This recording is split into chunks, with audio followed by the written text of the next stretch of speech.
Welcome back to Nerdrotic. My name is Gary Beekler, and I come to you from nerdrotic.com, and we are here at the return of Happy, Season 2, Episode 1, The War on Easter. Hello, everybody, and here you see an image of me being stabbed in the mouth because I was in this comic, issue number 2. That is Nick Sachs stabbing me in the mouth with a scalpel, and I was one of the henchmen that came and got him out of the hospital. In issue 2, I was with Smoothie, and I died horribly. Actually, I have a couple other panels, but I didn't make it, unfortunately. And you can see this is beardless Gary back in the day, and Derek Robertson, the co-creator of Happy, the co-creator of the Happy character, actually designing this Happy character. But I noticed something kind of funny, and I watched the credits like a couple of times, and I didn't see Derek's name anywhere. That's kind of funny, huh? Don't you find that a little curious? I find it curious. So here, we'll stop. Hello. Hi, everybody. It's based on a comic book. And look, right there, Derek Robertson. And there's Derek's little signature right there. Derek's a friend of mine. He's a great artist. And if you go to, let's go to some pages here. There's Nick waiting outside the hospital. And there we go. I'm there. I'm in the back. And then there's me. I'm in there just kind of watching what's going on. And then I get stabbed in the mouth. Ouch. It really hurt. But yeah, this is Derek's beautiful art. He has just gotten better as time goes on, especially like the way he does hair is just sick. And one of my favorite runs by Derek is he did a run on Wolverine with Greg Rucka, and I still believe that Derek has drawn the best version of Wolverine I've ever seen, ever. And the story behind that was they wanted him to change it to look more like Hugh Jackman. Unfortunately he didn't, because Derek is a rebel. Derek, he's awesome. I love Derek. And he's doing a book called Oliver right now with Gary Whitta. So please check it out at your local comic book store. He is also the executive producer of a show called The Boys, which is going to be on Amazon Prime, another comic I popped into. So tonight's, I love this show. Now, this show is not for everybody. This show is not for people who like likable characters in your show. This probably isn't for you. Nick's daughter is pretty likable, but that's about it. Maybe Amanda, his ex, is pretty likable. And another funny thing is Meredith, the cop, is named after Derek's wife. So yes. And the Tick season 2 is next week. That will be great. So we're going to go over this episode. I was laughing my ass off, but if you are a religious person, and they offended 2 religions tonight, I don't know if they'll offend a third. You know, it's kind of curious how Hollywood feels free to offend certain religions and not others. I am of the belief that you should be able to make fun of anything. You know, I think that anything is fair game. And if we start, the things that you can't make fun of, they're taking themselves way too seriously, in my opinion. But we start out with a bunch of nuns blowing up. And it turns out the big bad this year is going to be the Easter Bunny. And the Easter Bunny, of course, is looks like the Gimp. It's dressed up in, basically some BDSM kind of wear with little bunny ears, and it's got pink eyes, and it's a mystery who the bunny is, but we find out at the end. Of course, Sunny is back, and there's a funny as hell scene. And this show is not right in any way, and it's not politically correct in any way, shape, or form. So that's kind of the beauty of it. That's why I like it so much, because it is funny, but it is really dark. So if you're not into that kind of thing, I totally understand.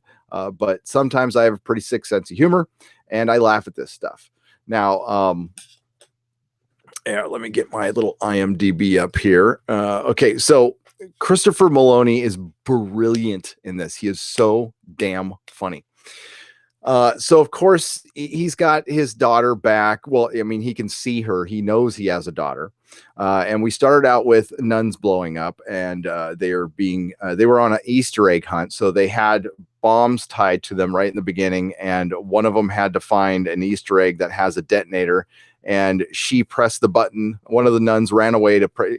They had first been were encircled and praying, and they were all going to die together. And then one nun said, screw it, and looked for the Easter egg and found it with the detonator, and then blows up all the other nuns. But she survived. The one nun survived. Then we see Sonny making a proposition at the Vatican to the Pope to borrow the IP of Easter, the IP of Jesus Christ rising from the dead. He thinks Easter is kind of a lame holiday, and it's kind of lost out to Christmas. So of course they had to have an Orange Man joke in there, because what is a Hollywood production without having an Orange Man? The Orange Man has so much power over Hollywood. It's crazy. So they need to make Easter great again. It was kind of funny. But the scenes with the Pope when he's sucking on the Pope's ring, and then the last shot, and then of course the two cardinals checking out the kids' ass. God. Yeah, Hollywood can joke about those kind of things. And they seem to joke about them quite a bit, don't you think? So that was a little too dark for me personally. But we moved past that. And we see Nick waking up in a drug stupor in a house, and they're happy as there. Designed by Derek Robertson, by the way, voiced by Patton Oswalt, a comedian I used to like, and I just don't anymore. I don't like a lot of comedians anymore. It's kind of sad how much things have changed. The last time this show aired, I felt a lot differently about it, but so much, Hollywood has done so much damage to fandom in the last year. It's hard to watch stuff and just enjoy it, and not see the little digs that they put in. Now this show was mostly free of it. Look, Derek Robertson's name's on IMDb. That's good. They gave him a credit here. That's swell. But I didn't see his name on the show. So Nick has to take his daughter to school, and she's been getting into trouble, and he is the worst person to take to school. But before he gets there, there's a funny scene where he's walking on the streets, and he's in a bike lane, and the guy goes, get out of the bike lane. And he has a little fantasy of lasers coming out of his eyes and blowing up the guy on the bike, and then grabbing a chainsaw and slicing up all the bicyclists' heads as they go through the bike lane. And if you've ever driven in San Francisco, I think all of us have secretly had this fantasy, just a little bit. That was pretty funny. So much happened in this episode. He meets up with Meredith. He is sleeping. He goes to the school and completely screws up the meeting, gets Haley kicked out of school. Amanda is not happy about this. There's a scene where Amanda's at work. She's a dental assistant, and she sees Sonny on the screen, and she has a little PTSD. Then Nick talks to her, and they decide that, maybe Haley should go to this school because she's been through a lot. Meredith finds Nick squatting in one of the houses that she's trying to sell. Now she's been kicked out of the force, and she is a realtor now. We have a scene with an actor who gets kidnapped by the Easter Bunny, and he has it looks like he's going to have a horrible fate. The only scene I really didn't like was the two cops interrogating the nun, and for me, it was a little too dialed up. The reason season 1 worked so much, and this is the first episode, so it's no harm, but it kind of tempered a little bit. It still had a little heart in it, and that is important. And it looks like they've dialed it up quite a bit. Now this show is taken along, it's a holiday based show. So it came out at Christmas time, last time in 2017. So it's over a year late. So that interrogation scene with the nun, just I didn't think it was that funny. That was just me. So if there's a couple things I was like, they're trying too hard. I like Brian Taylor. Of course, Brian Taylor directed the best movie in the world, Ghost Rider: Spirit of Vengeance, and Crank, which I am a big fan of both of those movies, even though I know Ghost Rider: Spirit of Vengeance is a giant turd. I understand that, but I still enjoy it because it's Ghost Rider. Happy, it looks like Happy's going through puberty. He's got little pink hair under his arms. I don't know what this means. They alluded a little bit to where Happy is from, and I think they might explore that a little bit. They alluded to it a little bit in the comic too, and he might be some, it's from. We'll see. We'll see before I speculate on that. We also saw Blue getting visited in prison, which was pretty hilarious. So we start the scene, and it's so crazy. It starts out with "Welcome to Wyoming," and then we see Blue riding a mechanical bull, and then all of a sudden he's in hell and he's riding some demon, and then he wakes up and we find out he was riding his cellmate, and his cellmate is sitting there on the toilet just going, "Wow, you were great last night, Blue." And then you hear something drop in the toilet. You're like, good God, they are not holding back at all. Oh my God. And just, so Blue gets a visit from his sister, and we find out that, and I'm forgetting the sister, I forget the kid's name. Her kid was the one that was carrying the password, which was, we find out, is a demon that gets passed through the Scaramucci line, and that demon has been passed to Blue, and now the demon is trapped in prison, but it can pass to the sister. So the old lady who was with the sister from season 1 kills the sister right there. So the demon can't pass through. So she kills her with like these knitting sticks. It was horrible. And right there in the visiting room. So the demon is trapped in Blue in prison. So we know Blue will probably eventually get out. How this is tied to Sunny and everything, I'm not quite sure. Sunny, of course, is a huge child star that's a complete freak, and trafficking children for the elites and all this. Everything dark you can think of is put in the show, and it almost feels sometimes like it's autobiographical for Hollywood. I don't know. That's just my opinion. But damn. So we find out at the end of the episode. So Nick and Meredith talk about what happened, but they're not going to pursue Sunny in any way, shape, or form. And at the end, Sunny talks about Meredith and Nick and says, well, maybe we should go after him, maybe, for revenge. And then we see the Easter Bunny. The Death Easter Bunny is Smoothie with pink eyes. And that's where it ends. So everything is set up. It looks like there's going to be a big Easter rollout to bring the holiday back in, backed by the Vatican. Meredith is, but she is secretly tracking Sunny, by the way. We see a scene where she goes back to her apartment, of course, and then there's the strings and I want to make one of those rooms. I mean, I'm not pursuing anybody, but maybe I should make one of those rooms for like the Star Trek Discovery, to see just all their plot points.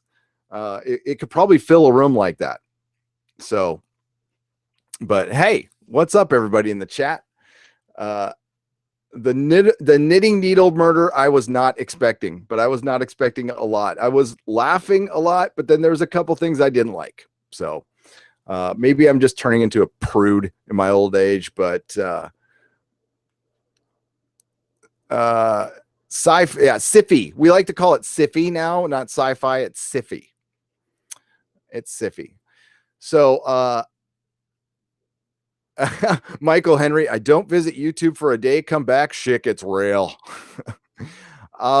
So YouTube has, just a quick update. I got a response finally to my appeal. So they're looking at it, and we'll find out.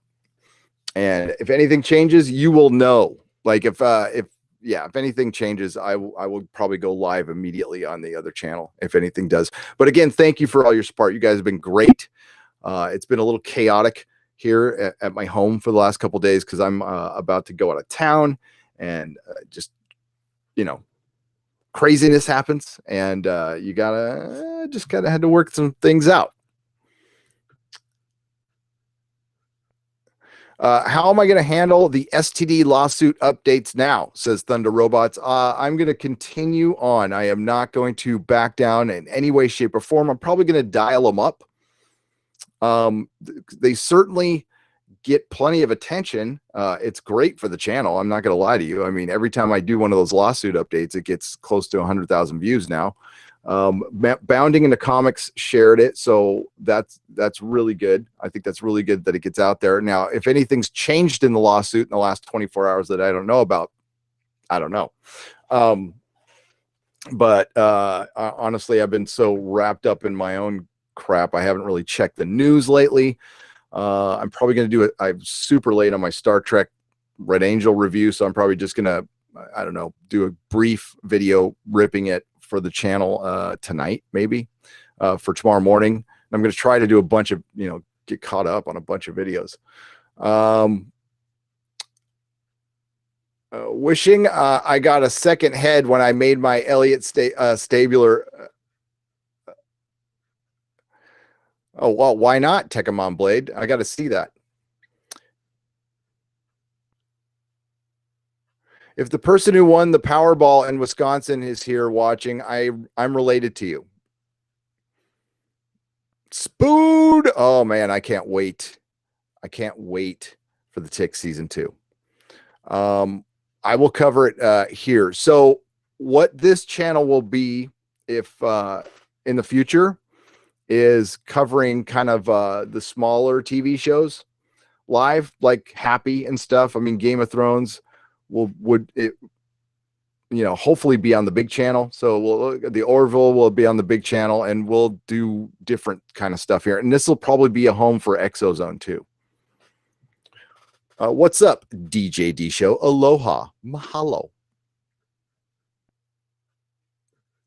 Just read what happened to you. That really sucks. What's up, DJ Bowman? It does. And I'm wondering what the hell's going on, because I had got confirmation today that I'm supposed to only get a warning. I'm not supposed to lose my live streaming. That's not the way it goes now. They changed the rules. Now, maybe they're grandfathering them in, or I don't know. I don't know. This is kind of how it goes. This is how it goes. If listen, if it gets worked out, I'm not going to complain. I'm just going to, you know, I've lost the streaming before when the channel was much smaller, and I had to sit through it, and we survived it. So we'll survive this one, and we'll just have to, you know, have 2 channels.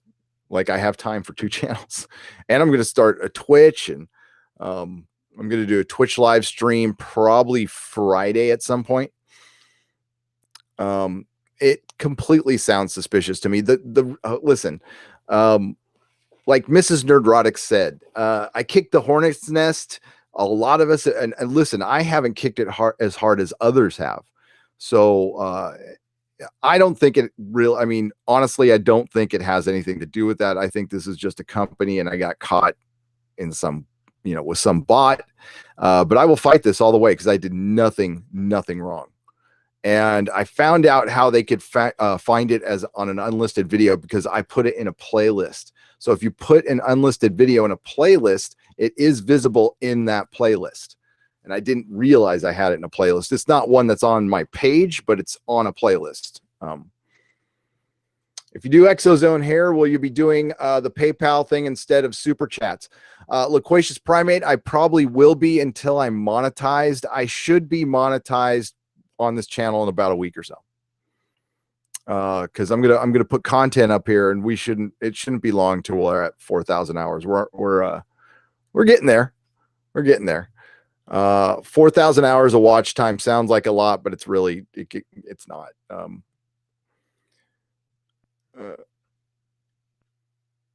hologram nunchuck, kind of, yeah. I mean, it was okay. It was definitely a blessing in disguise because it lit a fire under my ass and made me realize that I should not rely that much on YouTube. So I put a little more. That's what I've been doing the last couple of days. I've been scrambling and working on the website. I'm actually going to have a meeting with a potential sponsor. We'll see how that goes. Well, somebody wants me to make content for them for something.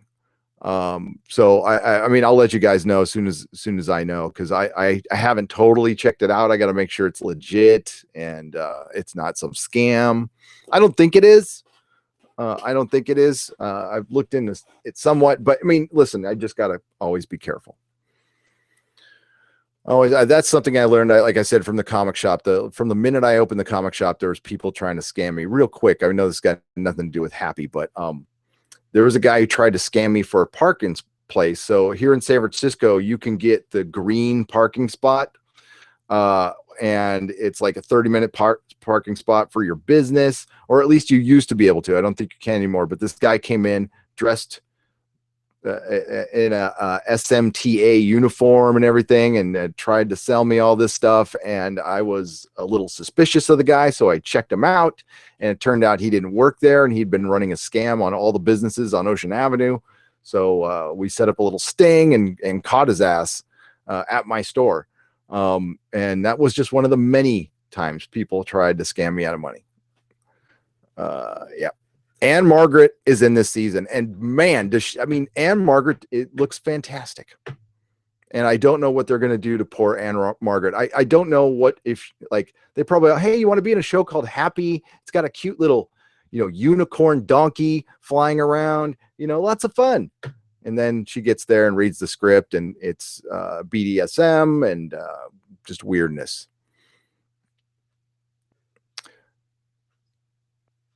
I haven't finished your last live stream yet.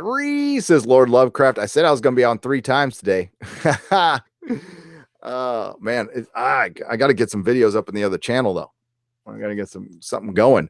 I think we're like 1,000 away from a little over 1,000 away from 60,000.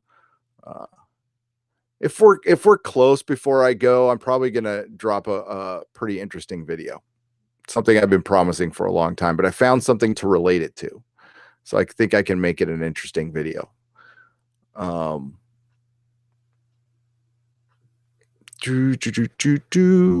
Thank you so much, Pen Farm Girl. Thunder Robots, I may have missed it on the other stream, but how do you have figures attached to your wall? Oh, that's a good question. I put it's kind of hard.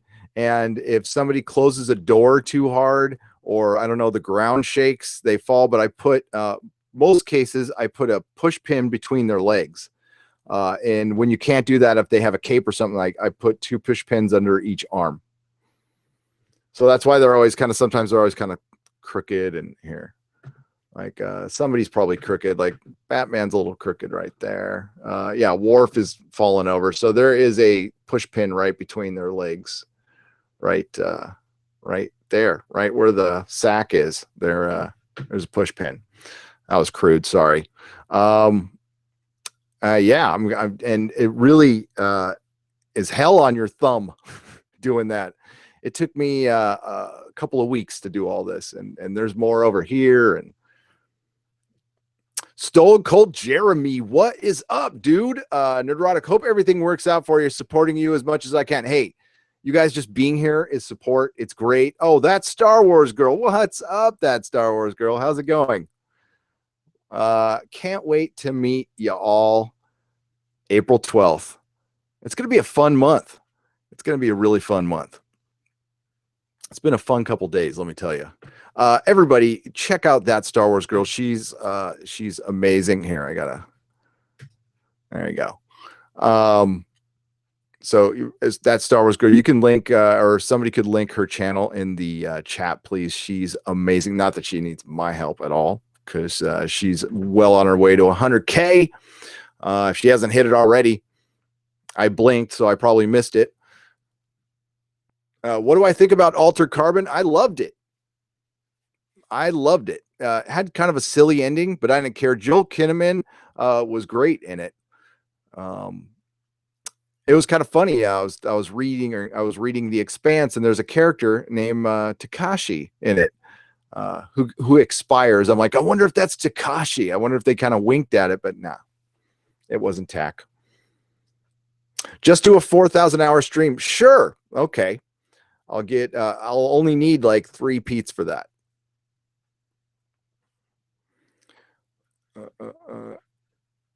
Oh, no way.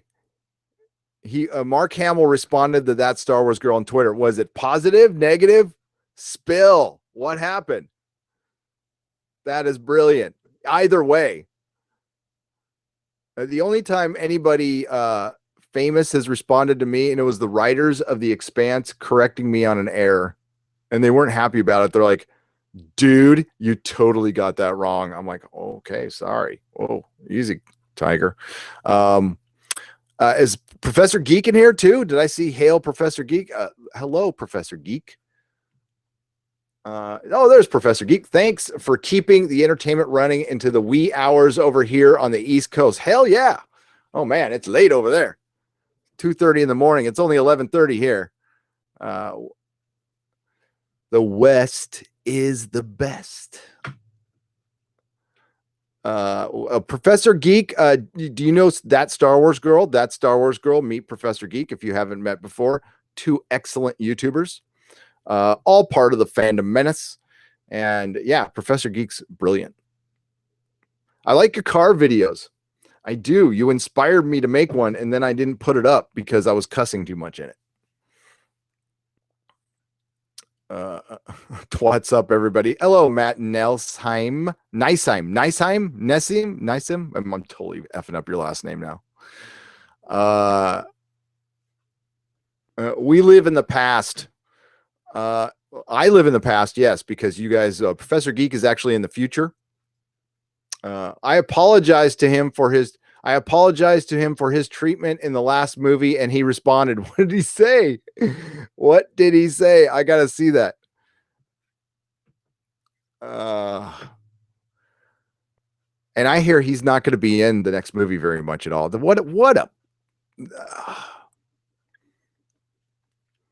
I really should do. I haven't done a Star Wars video since I did the Last Jedi review. He said I was wrong. Oh. You're not wrong, that Star Wars girl. But he's got to say that. He's got to toe the line. He's got to toe the line. Yeah, it's disappointing, but you think somebody would break away. Oh, yeah, there is a way to be nice if you disagree with somebody. Actually, people do it on Twitter all the time. Stars do it on Twitter all the time, but that's the big rift with the fandom and creators right now. And that's good. See, you're classy. You're classy. Stay classy, that Star Wars girl. It's the reason for this divide is when they see you say something, he sees the bad actors. He sees the people who probably have nothing to do with us at all. He sees the absolute worst. And what we see is what's presented on screen, and we see the actors who are supposed to take the high road, who are supposed to be professional. Now, you don't have to be uber professional, okay? If somebody like gets really nasty with you, by all means, respond in kind. Listen, with me, I would not. I would just simply not respond. I mean, I saw little Ricky, who plays Dr. Calder in Star Trek Discovery. Somebody said something pretty nasty about Tilly, right? And he laid into the guy like it was obviously a troll, right? It was a guy, it looked like a sock puppet account, and he just let it rip. And it's like, dude, just ghost that. I get that all the time. And that Star Wars girl, I know you get much worse than I do. I get nothing compared to. And the best thing to do is just ghost them. Just don't say anything. there's a lot of stars out there that, that are on Twitter and just tweet about their show, and that's it. Not, it's getting less and less every day, but we're labeled the hate group. Like look at the support I've gotten. Look at the support Odin's getting. Jeremy got when he had his problem. That umbrella guy when he had his problem. We've all, listen. I've gone through nothing compared to what that umbrella guy went through, and what Jeremy went through.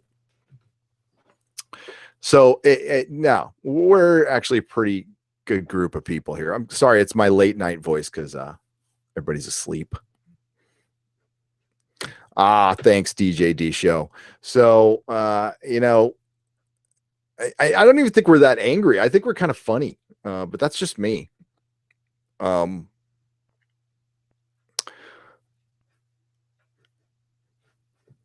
got a response from Cass Anvar from The Expanse the other day. He's nice.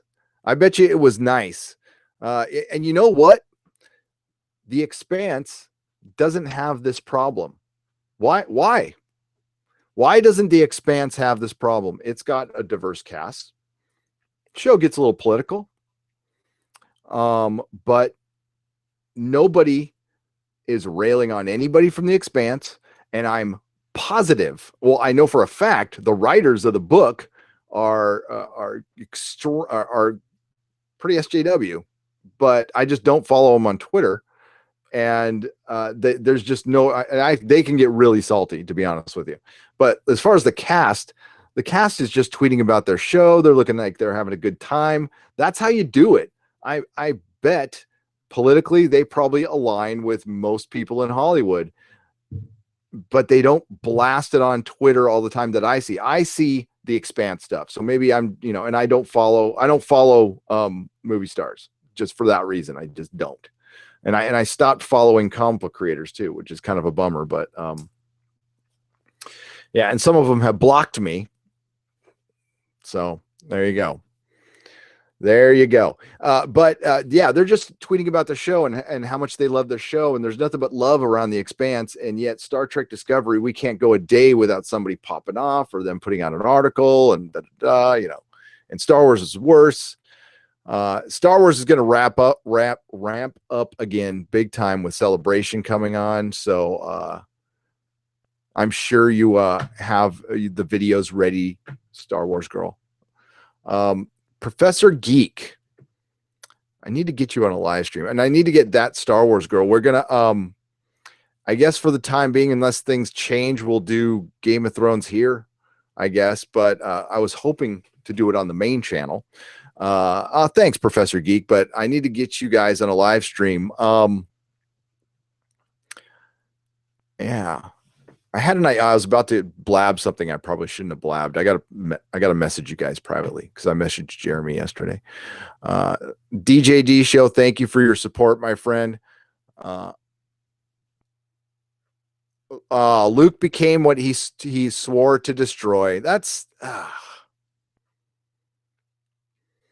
well, I haven't been paying attention. I'm sure you made a video about it, and I look forward to it if you have it, but I will check out your channel after this live stream because I haven't been on YouTube that much today, which kills me. I quit Twitter a few months ago. Don't miss it at all. Atari for life. If it wasn't for the channel, I wouldn't be on it at all.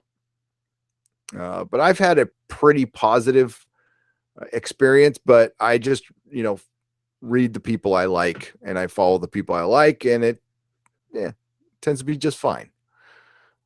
I hit my email today. That was pretty gnarly. Friendly fire.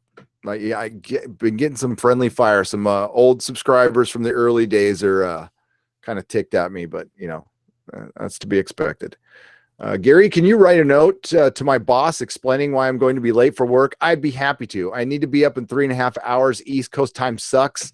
Failing at adulting, addicted to neurotic. A pen, go to bed. This will be a video. Go to bed. You need to work. But I would be happy to talk to your boss and give you the day off with pay. Yeah, I think you should get the day off with pay.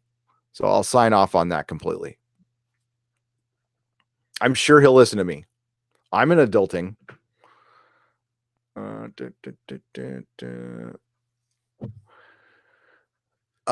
Newer watcher on the main channel only for about a month or two. Heard about what happened and subscribed here to help you support you. Us SF Bay Area folks, Bay Area, gotta stick together. Slasher, thank you and welcome to the channel. And I'm going to be doing a Bay Area meetup in the end of April or early part of May. Keep an eye on Twitter and here, and I'll talk about it. I used to own a comic shop here, so I'm going to kind of make it a comic outpost / nerdrotic thing. And I will let you guys know. I ran into one of my old customers at Two Cats the other day, and it kind of gave me the idea. I'm like, God, I miss my old customers. I haven't seen them in a long time. Some of them probably, I mean, some of my customers were like 10-year-old kids. I bet you they're, you know, God, it's been 5 years, so they're 15 now and probably grown.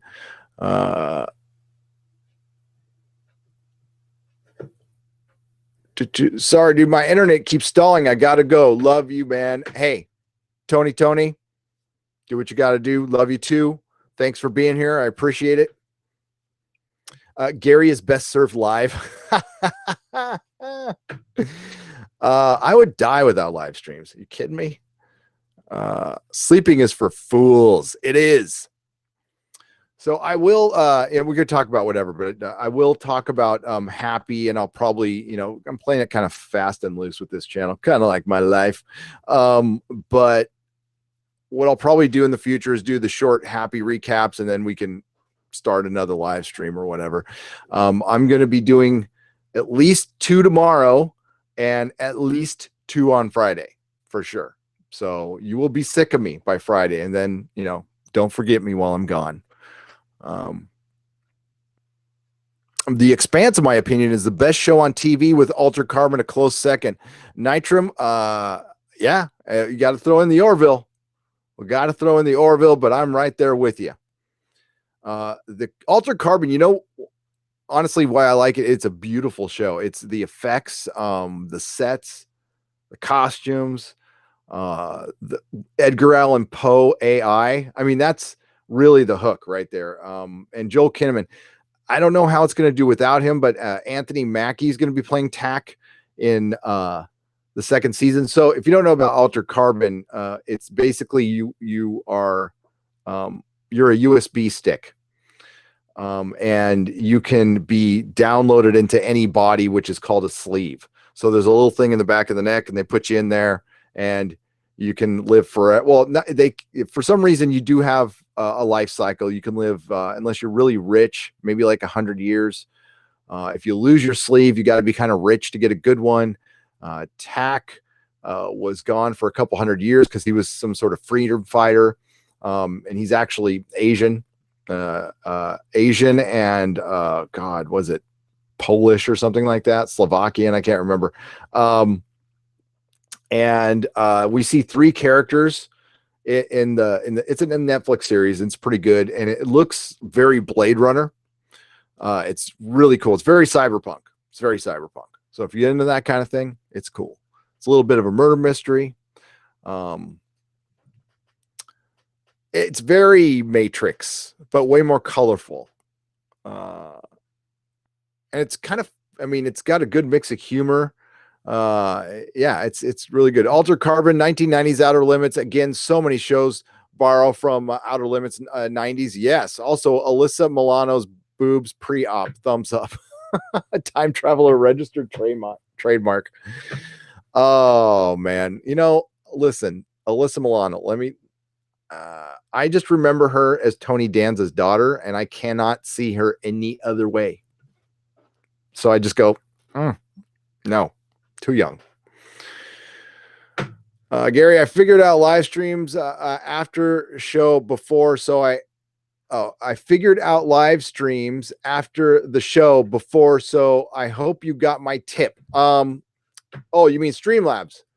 Let's go. You know what? I should actually have it up. That'd probably be a good idea. I'm going through Hangouts right now. Give me just a second.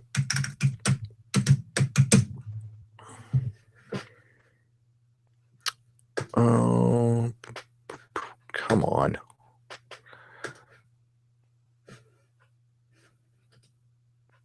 we go. So, yeah, Derek Robertson not being mentioned in Happy is a curious thing. I can't remember the last comic book property I watched where the writer and artist did not get credited at the beginning of the show. Now, I know we're in season 2 and we're off the original comic, so maybe that's got something to do with it, but he still co-created the characters, but oh well. Derek's not complaining about it, so I shouldn't, I guess. I'll complain for him. Derek's nice. I mean, now she's all tatted up in SJW. Damn, man, put her in Prime, yes. Well, not everybody who's tatted up is SJW, but Time Travel, a registered trademark. I was talking about that earlier. They certainly are giving us a bad name. I will not deny that at all. Kathleen Kennedy didn't work on Star Wars before the new ones. She fired everyone who understood it. I bet. No wonder. No wonder. Kathleen Kennedy obviously harbored some sort of resentment towards Steven Spielberg and George Lucas. It is 100% clear, and it's undeniable. So they gave her break, but she probably had to put up with some shit, and that's the way it goes. But therapy, don't work it out in an intellectual property that's worth billions of dollars and crash and burn because of your issues with Steven Spielberg and George Lucas because they were, I don't know, your boss and told you what to do. By all accounts, Kathleen Kennedy, by her own admission, was a shitty secretary. So how do you become a good producer if you're a shitty secretary? The one thing about being a producer is you kind of got to be organized, and you are getting the money and you're facilitating things. So you have to be a little bit organized and really good at really good at getting people together. You don't have to be the nicest. No, producers are not nice. Generally, they're not nice. Nice doesn't work very well in Hollywood. That's why they really identify often with dictators and people who are totalitarian, because that is the Hollywood system. It is very totalitarian and fascist and little mini dictatorships. How often do you hear that from a director, that it's a mini dictatorship? And that's kind of how sets have to run. The creative process requires a lot of yelling sometimes. I don't know how much longer they can get away with that stuff. Like, you know, people like who are famous a-holes like James Cameron. Hopefully he's mellowed out, because the stories on that guy are legendary. You know, Christian Bale's meltdown, that was just the one caught on tape. That shit happens all the time. You guys know that.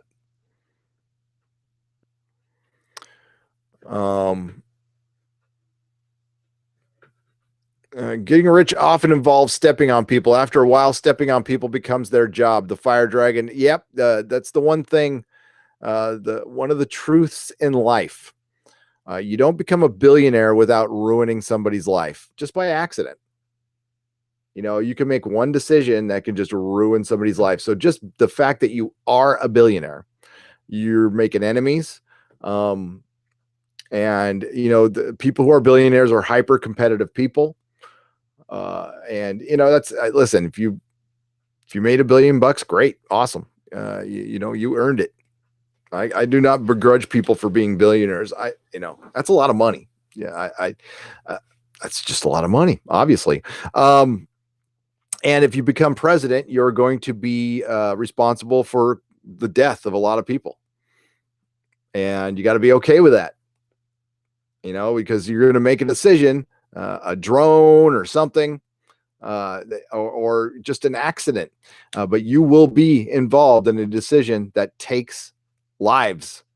And yeah, you got to sleep at night after that. Accident, sure, exactly.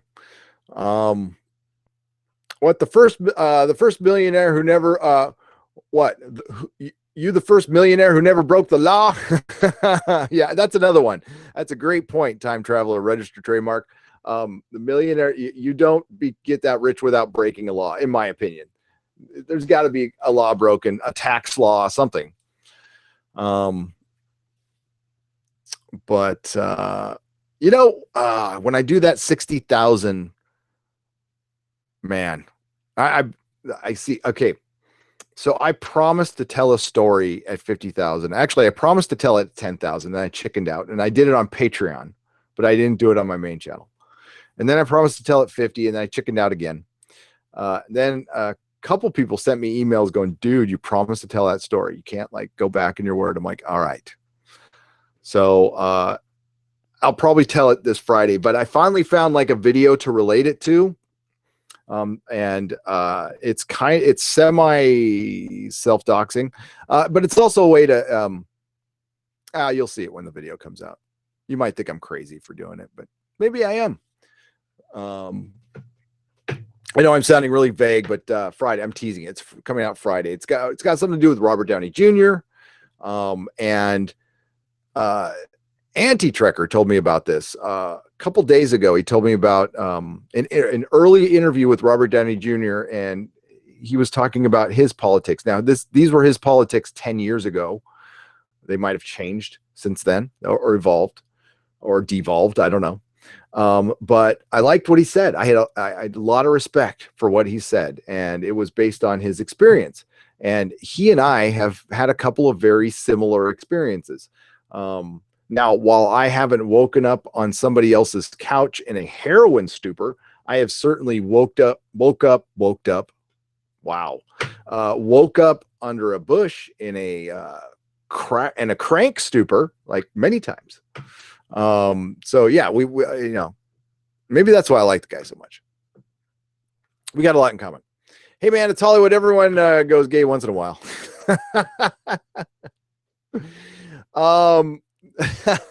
RDJ. It wasn't that. But no, it wasn't that. Gary Woked. Yeah, get woked, go broked. That's it.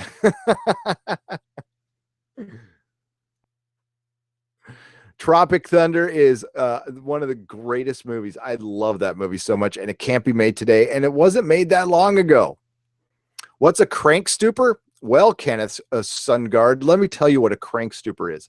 When you have been up for, pretty much, if you've been up for 72 hours, you're probably legally insane at that point, and that's if you're just stone cold sober.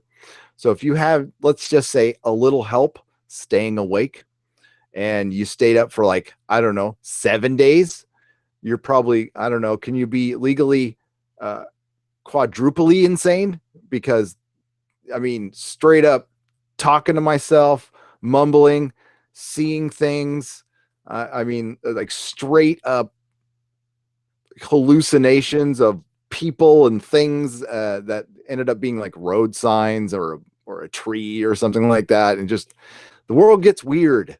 It gets really weird. So it's a stupor. It's yeah. It's called being spun. It's called being spun. Yeah. I've been told that Netflix has been playing with the order according to its algorithm of what you like or dislike. Most of my friends and I have the same order. That's interesting. I was wondering why every time I went to Netflix and I went to look for Daredevil and I had just been watching it, I couldn't find it. Like I had to search it. Like you would think it would be like, hey, you just watched this, because I have a whole thing on Netflix that's saying, here is stuff you just watched.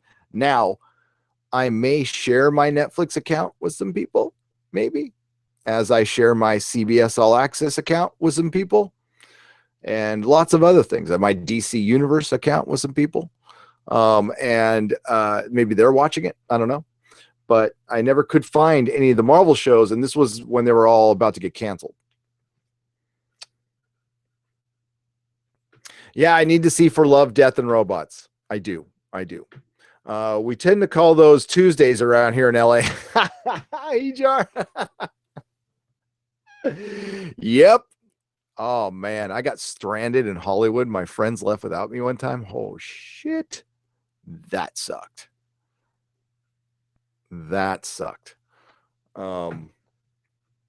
Luckily, I had a friend come and get me, but he didn't come and get me for like a day. So I was like sleeping on the streets in Hollywood. That was fun.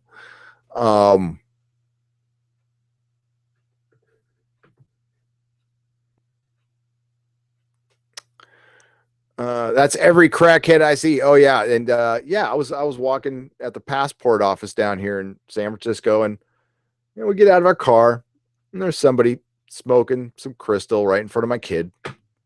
Blew the freaking smoke right in my kid's face. But I was in front of my kid, so I had to be all dad and not knock the guy out. So there you go. I'm quite surprised you haven't done Love and Rockets or 100 Bullets as a streaming show yet. I like Love and Rockets, but I haven't read it in forever.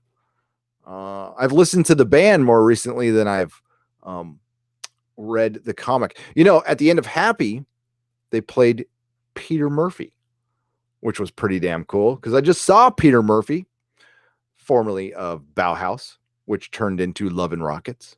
I just saw him a couple weeks ago. He was great. He's in a 17-show residency here in San Francisco, and on Tuesdays, he plays David Bowie. And if you don't know who Peter Murphy is, look him up. One of the greatest singers of all time. I saw a bunch of old goths. It was pretty funny. Love, Death, and Robots was too uncomfortable for me to watch. Here, let me check it out. I haven't even seen it, so let me see what it looks like. Now I'm curious. I don't know if it's too much for Anna. I probably can't watch it. Is there not enough love and too much death? Is that what it is? Oh, there. Oh, wow. It never does that. It just popped up for me. Netflix is listening to us, man. Netflix is listening to us. What the hell? We can't hear it. What's it about?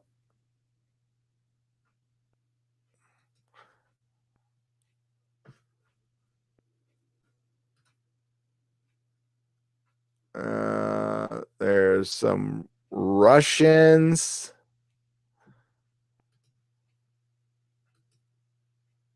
Whoa.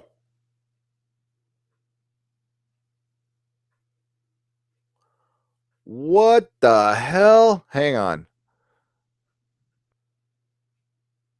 So we got Sergey going into some tunnel here.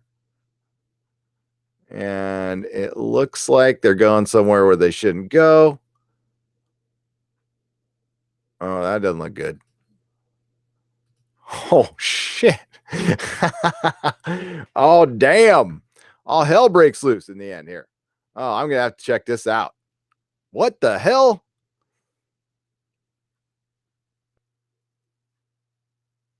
Oh, you could totally tell that was CG right there. Who produced this?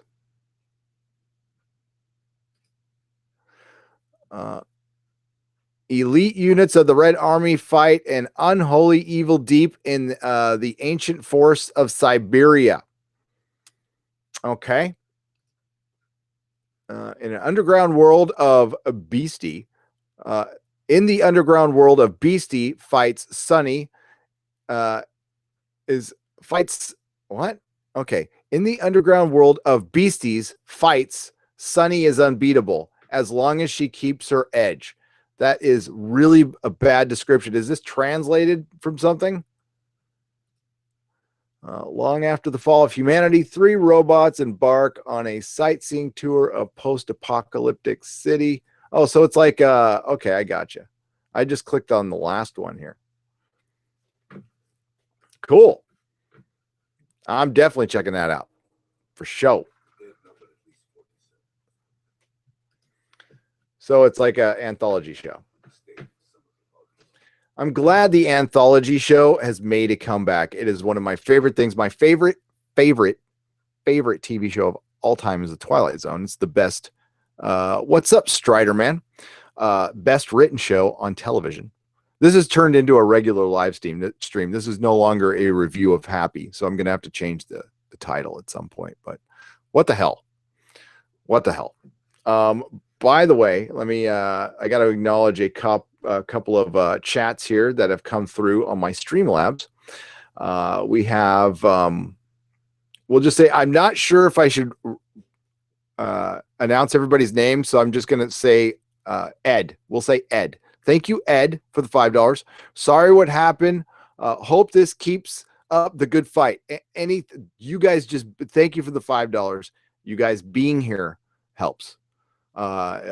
Just the support I've gotten from Anna and Odin and that umbrella guy and Jeremy and Jeff and Ethan. It's meant the world to me. And Odin reached out to me and helped me set up a Streamlabs, which I should have done a long time ago. And Mary, thank you for the $2. You don't ever need to donate anything. I mean, like, seriously, I've got to get you something nice for Christmas. That's just a fact. And it's not just going to be a picture of me and my family in cheesy sweaters. Actually, what we're going to do for the holidays is we want to kind of do like an Addams Family picture, but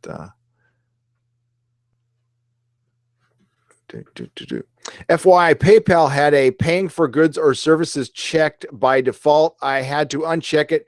Should tell people to be aware, or PayPal will take a percentage from you. I will do that. Thank you, Raveland 1. Thank you very much. So please be aware if you have that checked, they'll take a percentage. And anything is appreciated. Believe me. Thank you, Daniel Nolan. What's up, my friend, my neighbor? With 4,500 subscribers, are you able to monetize now? Not yet, because I need the 4,000 hours of watch time, but that should be okay. That should happen soon. I figure I put a few live streams up here, we'll be good. I mean, we're good. When you have to shave for an Addams Family picture, it'd be an Addams Family type picture. I'm not shaving. Hell no. The last time I shaved my beard was when I got the Tesla job. Well over a year ago. Last time I trimmed it was obviously months ago. I might have to clean it up a little bit. It's getting a little caveman like.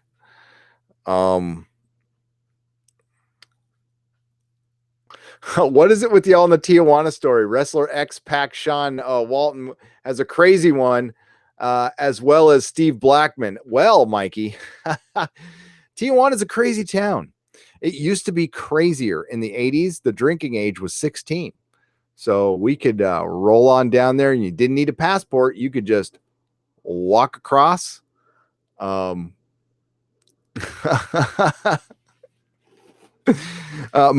Elon is here. Love you too, man.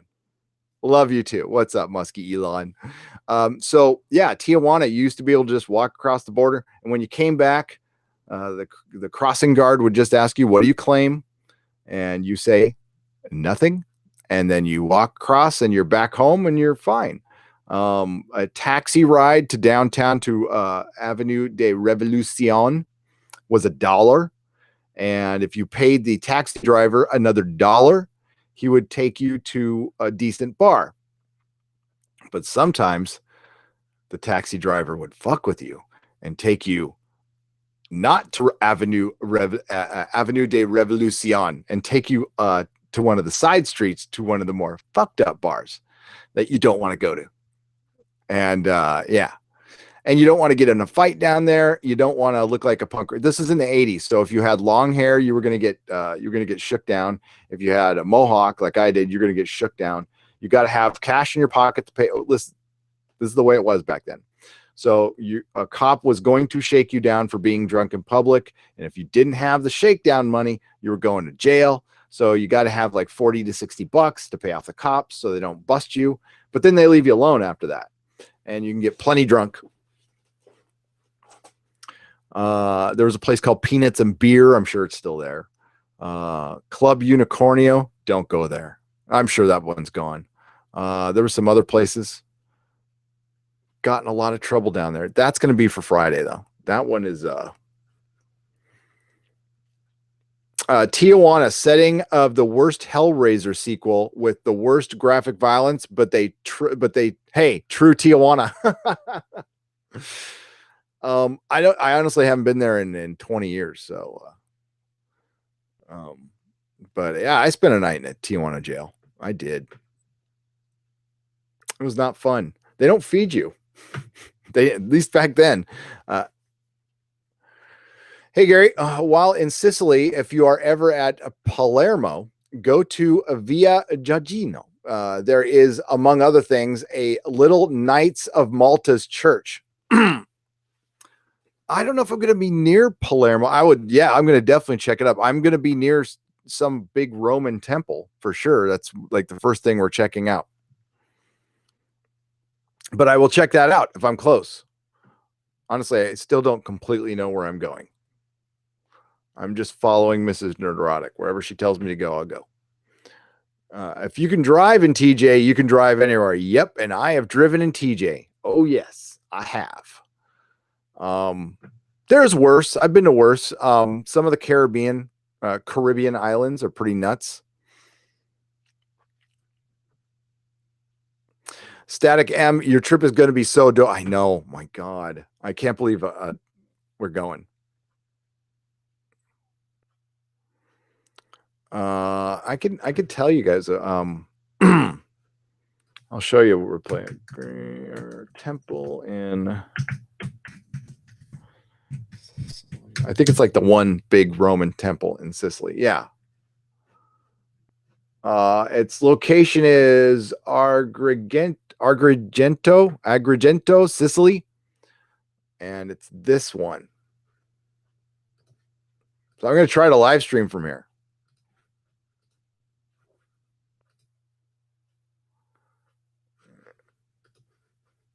Yeah, that doesn't look like it sucks at all. I mean, it's tiny. Here, let me get you guys a bigger picture. Yeah, so that's where I'm going to be. Kind of close to that. That's freaking amazing. I'll probably sit and just stare at that for 5 or 6 hours. Just going, whoa, it's really old. And listen, I'm from California, so like when you get old here, like my house is old. It was built in 1910. But I've been to London where they have a hat shop from 1600 and stuff. So but here, Gary, beg, borrow, bribe, or steal your way into catacombs in Rome. Seriously, do it. It is fantastic. I might have some free time, and I'm thinking of I definitely want to go to Malta. I'm going to try to get to Malta. I got to jump on a ferry there or something. We're going to some caves in a private boat at some point too.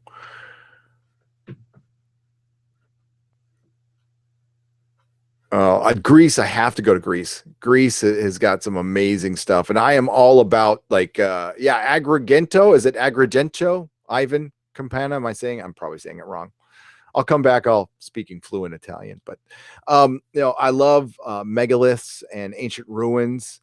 And when I get a little older and not YouTubing anymore, and I'm just tripping around the world, staying at youth hostels and camping and stuff, I'm gonna hit them all, man. I'm going to Peru. I'm gonna do it. Machu Picchu. I just want to go on like the Graham Hancock World Tour. Or David Hatcher Childress. I always wonder where David Hatcher Childress, his parents must have been rich, because like he was traveling the world when he was like 20. That guy's been everywhere. He's been in the African countries where I think he said he was like the 5th American tourist like to be there in the last 50 years or something like that.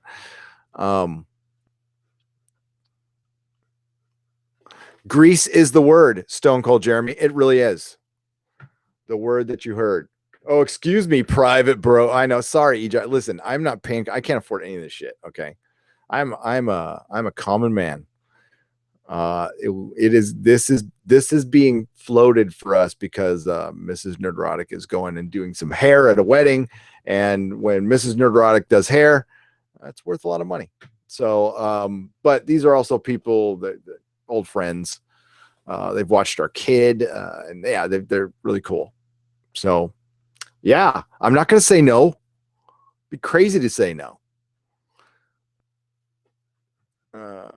The Sun Pyramid. Yeah, I need to go down. I need to go down to the southern part of Mexico. I love Mexico. Mexico's a killer country. Uh,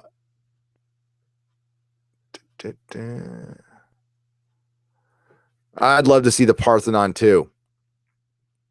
Baalbek. That's where I want to go. Baalbek, but that's in freaking Libya. So, I mean, all the really cool stuff is Göbekli Tepe. You know, that's near the Syrian border in Turkey. There's ruins in Syria that are badass that are hard to get to. There's also,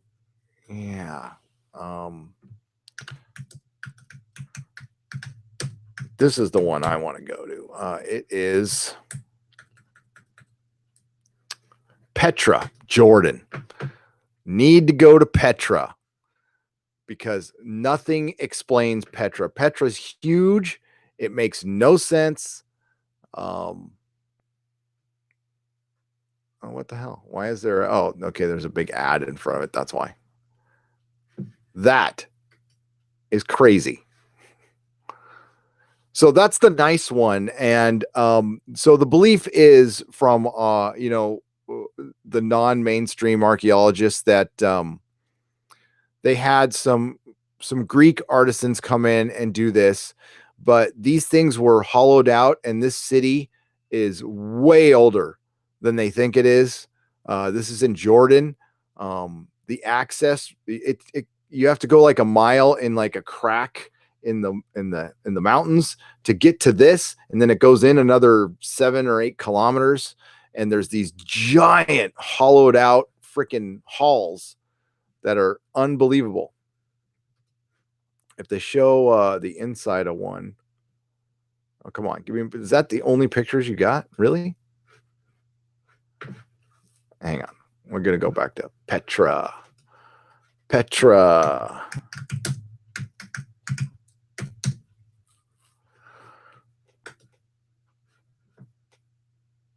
Yeah, this place would be mind-blowing, and they just focus on the treasury, but there's like a bunch of stuff as you go in. There's this. Yeah, it's insane. I'll save it for the Exodome. We are going to do an Exozone that is completely on ancient civilizations. That's kind of my thing. That's the thing I know the most about. I have been, it's been a hobby of mine I've been reading about that for 2 decades now. And I've read hundreds of books on the subject by multiple authors. Just haven't seen any of this stuff. The only one I've ever seen is Stonehenge. Yes, Indiana Jones was filmed in front of the treasury. Yes, indeed, it was.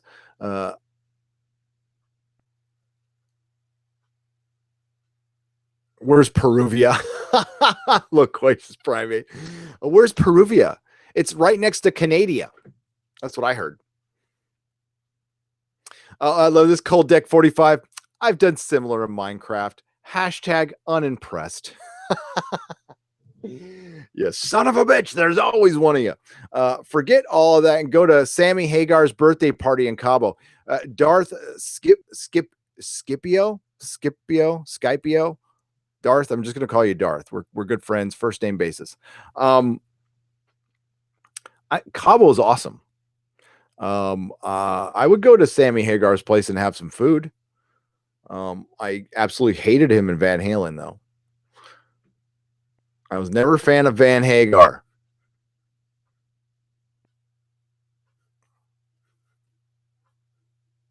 ISIS destroys ancient sites. I know that is the video of what they were doing. Oh. And then the Baghdad Museum that got looted. There's a bunch. You want to talk about conspiracy theories for the Exozone? They can go into why we were even there. There is a conspiracy. Okay, just to do a mini Exozone here. There is a conspiracy that the first Gulf War was started to get a Stargate. I almost wish that were true. I mean, I don't want a war to start for anything, but you know.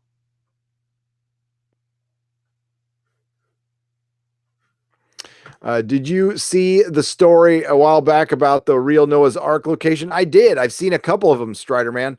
It's interesting. It's definitely interesting.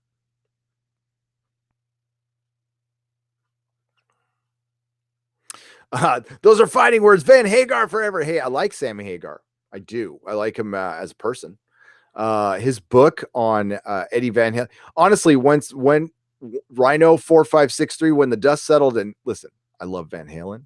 I like Eddie Van Halen. Alex Van Halen's like a notorious prick, but he's a great drummer. But it turns out that those two brothers were pretty, for lack of a better word, toxic. And it turned out it really wasn't Dave and it really wasn't Sammy. It was Eddie and Alex. Like they were the big dicks. Now I think they've kind of turned it around, so that's good.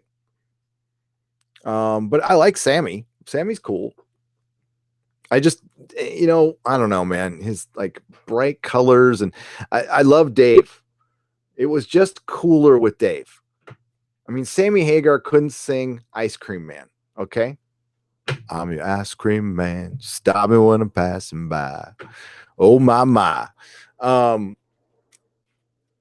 All my flavors are guaranteed to satisfy. Montrose Hagar, great solo Hagar, wonderful Van Hagar, not Van Hagar, not so much. Yeah. Listen, he's on the heavy metal soundtrack, singing the title track, heavy metal, and I like it.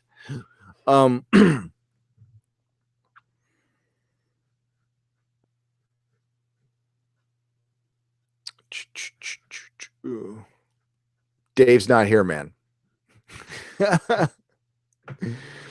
Oh, Dave.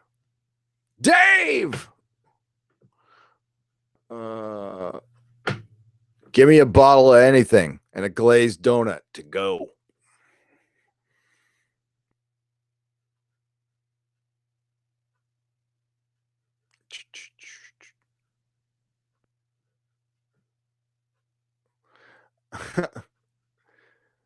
Radar. Well, hey, what the hell? Hang on. Oh, my kid's up. I was like, who is walking in the house? I Can't Drive 55. That was pretty good. I don't know. I was a music snob back in the 80s. So if it wasn't underground, I mean, we were watching MTV with the volume turned off and listening to our own music. So we watched a lot of videos, but didn't hear the music a lot, because we hated all the music that was being played. MTV got a little cool for a little while, but Headbangers Ball, 120 minutes. That was good stuff. But now it's killing Viacom, and I can like tie this back to Star Trek Discovery. So all the Viacom channels are dying, and I don't know if DirecTV worked out their kerfuffle with Viacom, and did they go dark on? If MTV went dark, would anybody notice?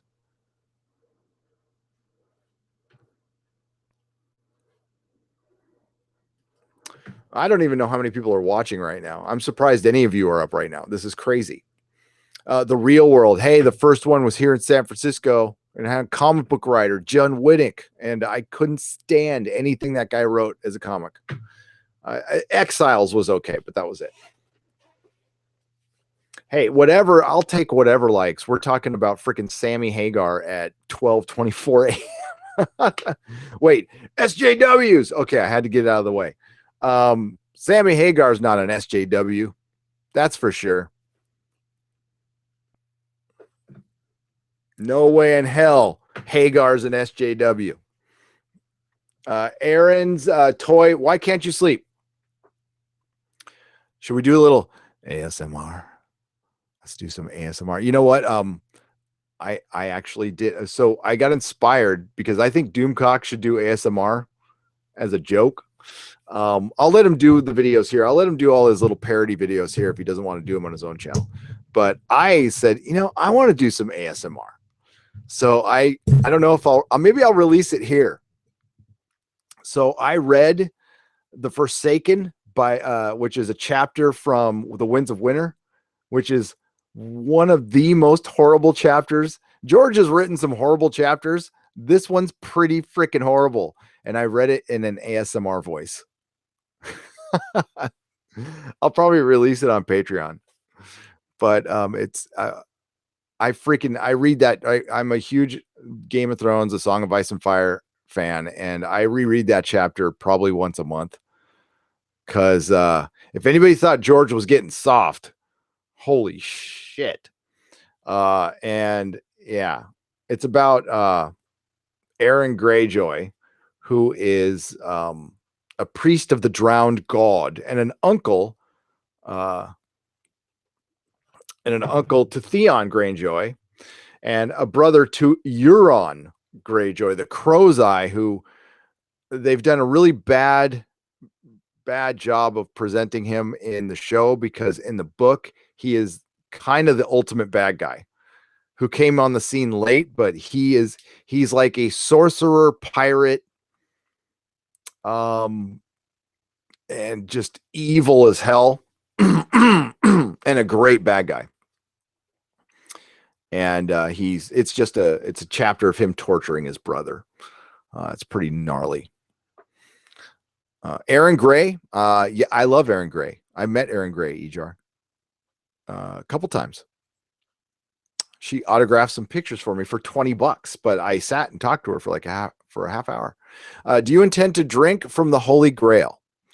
I would probably catch on fire if I drank from the Holy Grail, especially if it was holy water. I need to do some confessing before I touch any kind of holy water. I really don't know how it works, but yeah. Sure. Why not? No, I'd rather my kids drink from it. I really want to be the good guy, honestly.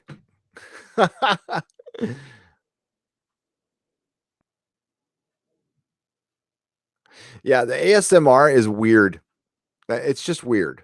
Especially, I watched one girl and she had like brushes, and she's like rubbing the microphone with brushes. I'm like, what are you guys doing when you're listening to this? And you know what? Never mind.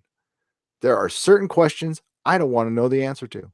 I could just not know for the rest of my life what some people do to a girl whispering in a microphone with some little brushes on it. Let's just know the world. Many people have many different needs,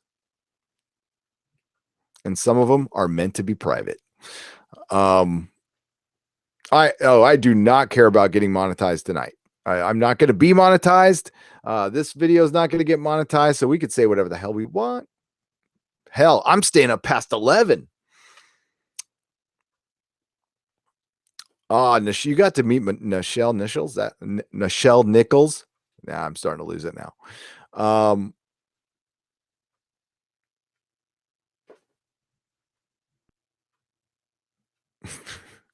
What is ASMR? Pop-Tart gun. It's people whispering in a microphone, and there's different themes. There's people who just here's what I did today.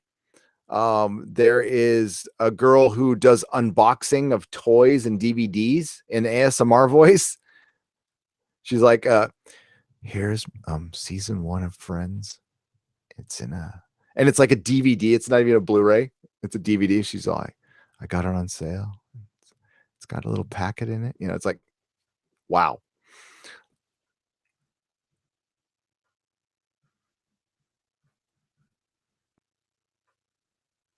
I have not read Martin's Wild Cards. I have a resentment towards Wild Cards because I think Wild Cards is the reason. I heard it's okay, but I heard Wild Cards is the reason A Song of Ice and Fire is so late. So I've never read it. It reminds me a lot of Rising Stars from Straczynski, which is really good. I actually won Star Trek trivia at an 80s convention and won a manuscript from James Doohan, and he signed it. Man, he hated Shatner. He really did. Cleve Bourbon. There's a great, if you can find it, there's a Howard Stern interview where he just rips them. But listen, James Doohan was a badass. He like fought in World War II and like got shot and all kinds of crazy shit. He still was just jealous. I don't know.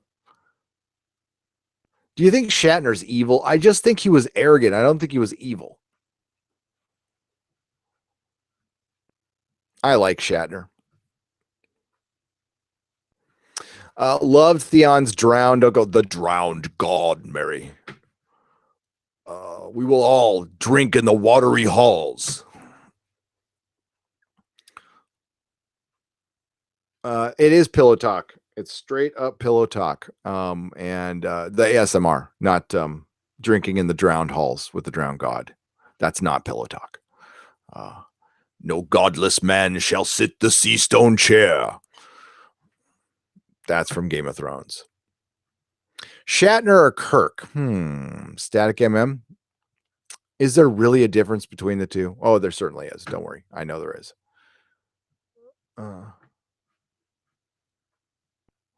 Just watch Halloween. Mage Grey Wolf. Yeah, of course Shatner was evil. Just watch Halloween.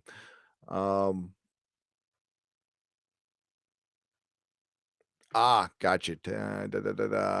He was arrogant. I remember him showing up at DragonCon for Nimoy's last con run. He wasn't scheduled, so they just put him in Nimoy's panels. Oh, wow. Well, I'm going to see him here in a month or so. He's going to San Rafael to do he's going to do a Q&A for Wrath of Khan. It's going to be fun. Ale good, says Bear. Wow, we started talking about a TV show and I just kind of went off. Yeah, it's very, listen, it's very fast and loose live stream, no subjects other than happy. I will be doing a live stream tomorrow. I think I'm going to do one like really getting in the weeds on why the comic shops are closing. I think we can have a good discussion on that one. I think that'll be interesting. Yeah, it's getting too late, so I'm not going to do I'll do my Star Trek video in the morning. Basically ripping the Red Angel and talking about a really stupid article I read. And yeah, I got to find out what else. I think maybe do a video on Chris Evans, which, you know, just to be fair to Brie Larson, it looks like he popped off Captain America. Disappointing. Well, he got his paycheck and he's not in the movie anymore, so he's kind of done. So look for a lot of that. Then I'll do my Robert Downey Jr. video for Friday. Tom Baker is the William Shatner of Doctor Who. He is. There are still people coming out to this day going, he wasn't very easy to work with. It's like, you know what? It was fucking 30 years ago. Get over it.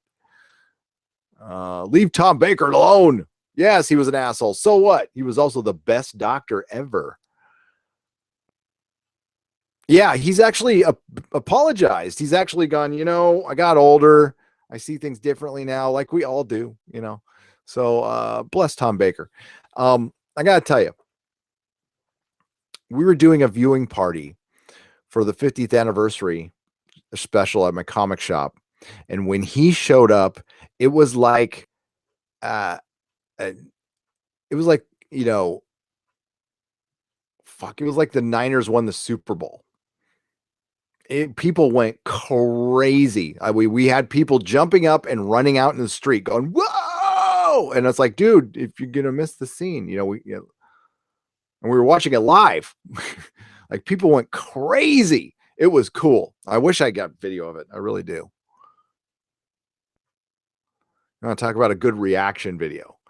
A bunch of nerds sitting around and then just people go, wow, screaming. It was great. People can change, but not everybody grows. Well, we shrink. We definitely shrink. He's in love with doing Big Finish audios after avoiding doing them for years. Yeah, remember he ruined the Five Doctors by like barely being in it, and now he just is all over it. But you know, Big Finish is pretty damn good. And listen, it's easy work for him. It's just talking on a microphone. I love Pertwee. Aaron's toy. I love John Pertwee. Love it. Love it. Love him. Love him. Yep. The drowned god. But he brought him back to life. And the Red Lady brought Jon Snow back to in the show. But who knows? Well, we'll get another, you know, I don't think Aaron Greyjoy is long for this world. Although I think he'll survive somehow. George, finish the damn book. I want to read Winds of Winter so bad. I mean, I'm cool. I got an Expanse book right now that I'm enjoying the hell out of, but I'll be done with that in a couple days. So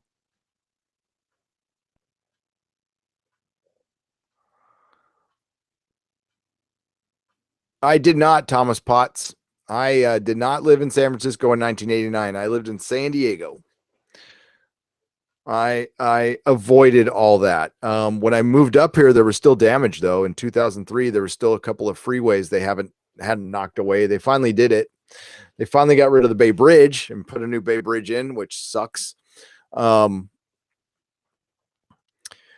George really, really needs to finish the book. Now, I've heard that we are going to get it. Probably we're going to get an announcement this year. I don't know if we're going to get the book this year, but we're going to get an announcement this year. Star Trek 2 is the best because the acting is brilliant. It's some of Shatner's best work. Let's see. I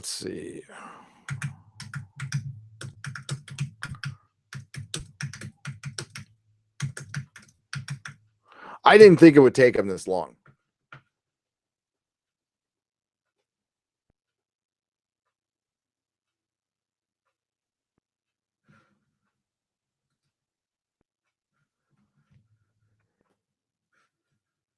Interesting.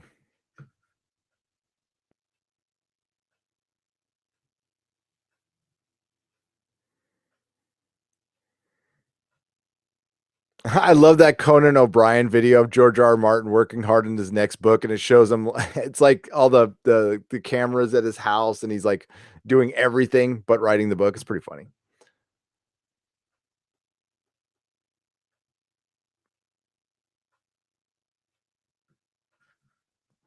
Okay, so the last update is this: Winds of Winter. Good news, and wait for George R. R. Martin's Game of Thrones book release.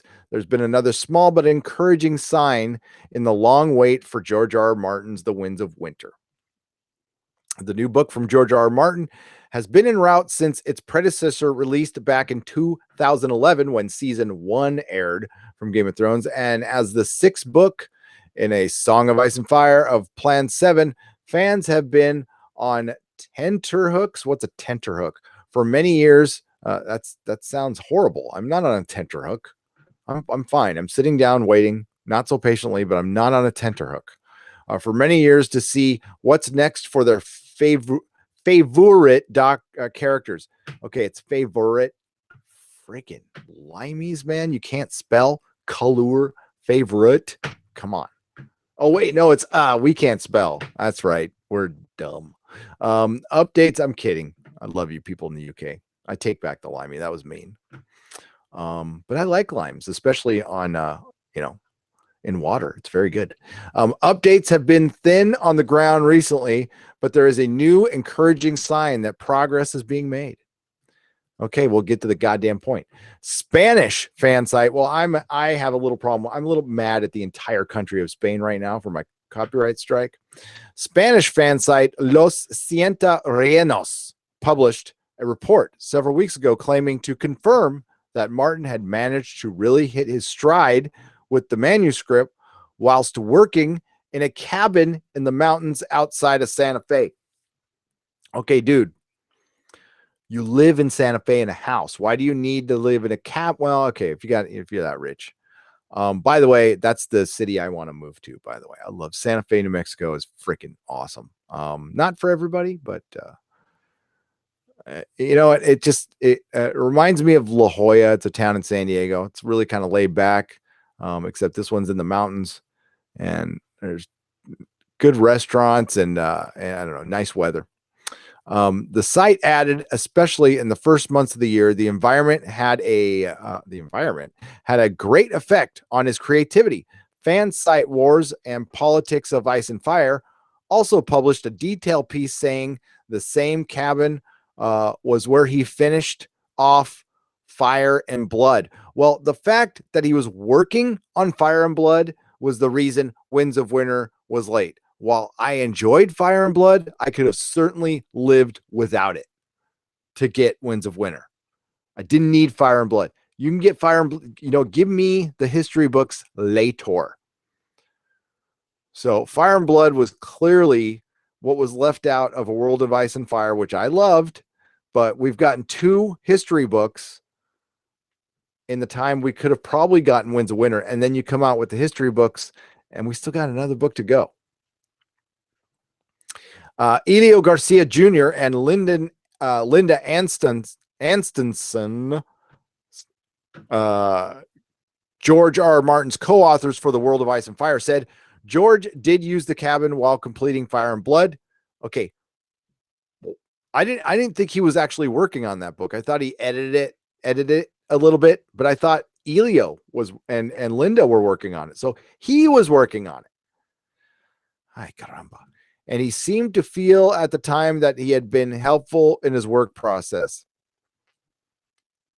Okay, that's great. I would just turn off your internet, and seeing as he occasionally ends his blogs with updates such as in the bunker or in a hidden fortress, it seems fans can be assured that lots of work is being completed and Martin is indeed knuckling down.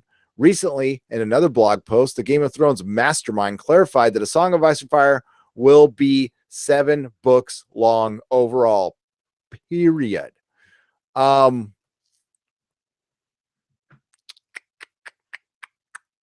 That's what we always suspected, right? Hang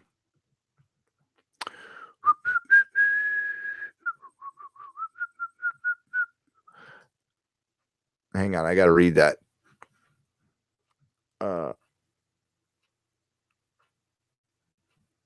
The Winds of Winter still very much. Oh God, go away. When it comes to your food and groceries, every detail matters. From where your fruits and vegetables are grown to how they're delivered. Yeah, there's nothing new there. We'll be lucky if we see the Dream of Spring. We'll be damn lucky if we see that.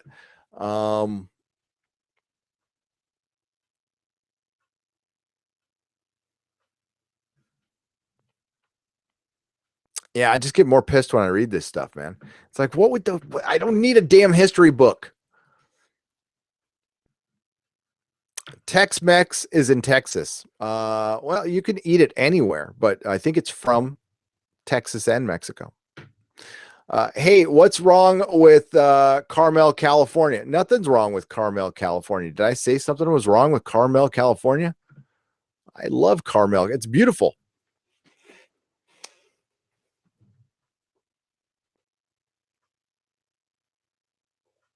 I like New Mexico. For one, it's cheaper to live. My mom and my sister live there, and they live in Albuquerque. And I dig it. Close to Roswell, so if my people ever come back, they can pick me up so I can go home. Yeah. And we just have Elemenster Overwatch just says, I miss the 90s. The 90s were okay, but listen, I miss the 80s sometimes too. And then I think about, I wouldn't have YouTube. I would have rotary phones. I really miss going to record stores and really good comic stores, but then I'd have to go home and watch 13 channels. I'd have to watch the Cosby Show and reruns of MASH all the damn time. I like it now. I like now. I mean, listen, we're in a fight right now with some entertainment because they decided to go. It's funny. I got an email, and I appreciate the emails, and it was from somebody just telling me, "Hey, I work at the BBC," or I think he said he knows somebody. He either works at the BBC or knows somebody who works at the BBC, and pretty much confirmed that Doctor Who season 11 was completely a reaction to the Orange Man. And like, duh, yes, of course, but it makes sense. It really wasn't like super political. They just spurged out about the Orange Man. And I'm like, well, that's great. So you just cratered an entire 55-year-old TV show because you didn't like a president you have nothing to do with. Okay, thanks. Great. That's pretty much the problem we have. Yeah, it's it really feels uphill. It really feels frustrating. And, you know, when you have that Star Wars girl just tweet at Mark, "Hey, I'm sorry you got treated poorly in a movie," which he did, and which he said he did. So, yeah, he's. But the thing is, he's probably aware of who you are, Anna. If you're still probably not watching anymore, but he's probably aware of you. So Mark Hamill knows who you are. There you go. You made the big time, kid. What's up, Feisty? Yeah, it's late. It is really late. Mario Kart 64. I don't play that. I actually have to see what Anna said to him. You mean when TV was good? Well, it was good. It was certainly good. But there wasn't that much of it. But there is good now. We just have to sift through 8,000 TV shows to get to it. Exozone is a great show. Love the woo-woo. Unbelievable ideas. Science fiction turned reality. Yes, Apple A. I love doing the Exozone too. And I'm going to try. Hopefully we can sneak another one in before I go. If we can do it. The Dresden Files, Aaron's Toys. That I like the TV show and I like the books. And Jim Butcher is cool.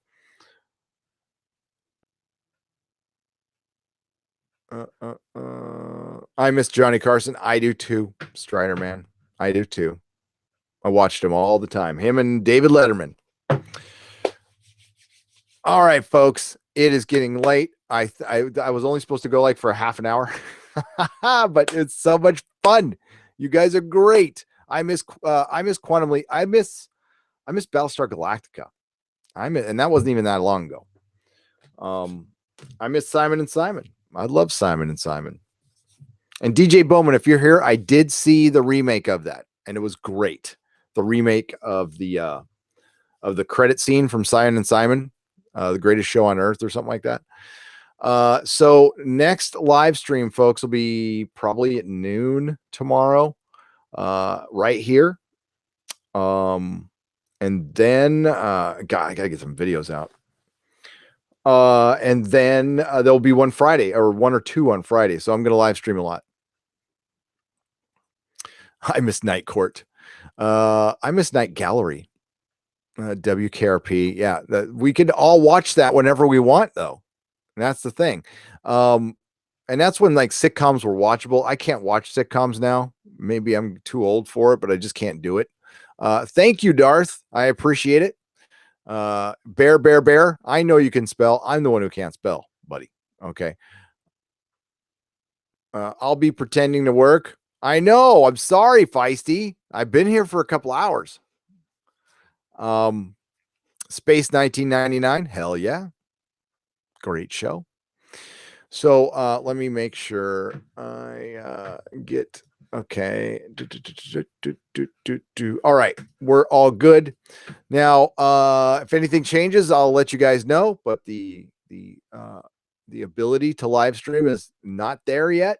I have a strike, but I have talked to somebody who, yeah, they're not supposed to do that. So that was encouraging to hear, and then not encouraging. But they're not. I'm supposed to have my live stream privileges on the main channel because I don't have multiple strikes. I just have one. So, and there shouldn't have struck it down either. So there's a lot of weirdness going on. But I will let you guys know. And in the meantime, everybody, thanks for supporting. Thanks for the love. It's great talking to you. We'll many more live streams to come in the next couple of days. Ed Brewer, what's up, buddy? Working late. We do not kneel. We do not kneel here. So everybody have a great night. Anna and Professor Geek, thanks for popping in. Feisty, thanks for popping in. Striderman, Larry, Static MM, Edward Brewer, Halam 899, Ejar, OG, Deadbolt, Thunder Robots, Dennis Alderman, Philomax, Rolocat, Dick Slap Nugget. Dick Slap Nugget in the house. Hologram Nunchuck, Chaos Kid 24, Clay Cleve Bourbon, Rhino 4564, the Fire Dragon, I Fight for the Users, Loquacious Primate, Bear, Strider Man, PJ Thomas, Feisty Fan, Bjorn. That's brilliant. Endless Echo. What's up, Endless Echo? Elemenster Overwatch. Looking for new names here to say goodbye to. Aaron's Toy, Ejar, Jan Gunnar, Dennis Alderman. I saw Dan Nolan in here earlier. And I'm seeing if there's anybody new, and it doesn't. Hoff Solo, Jan Gunnar, Static MM, Crazy Tactics. And that's as far as I can go. Mike Cedar. There we go. Mike Cedar and Apple A. Thank you very much, everybody, for showing up. Please like, share, and subscribe. Please go to nerderotic.com for the live stream schedule. Please continue to watch videos on Nerdrotic and like and share, especially that new one I just put up. Need to get, like not going a day on the channel, like, wow. So, but hey, we're close to 60,000. So that's good. And thank you again for all your support. You guys have been more than I deserve, to be honest with you, more than I deserve. And my family thanks you, by the way. They've my son was a little worried about me, which was kind of cute.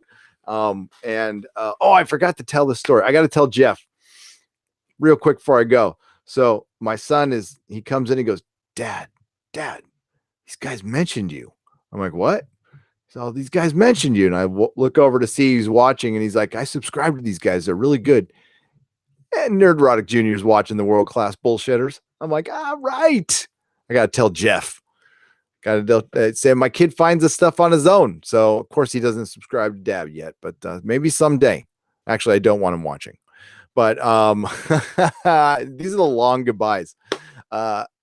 Yes, live from San Francisco, it's Gary from Nerdrotic, and all of you as my co-host. So everybody have a great night, and may the small folks sing songs of your greatness, and we do not kneel.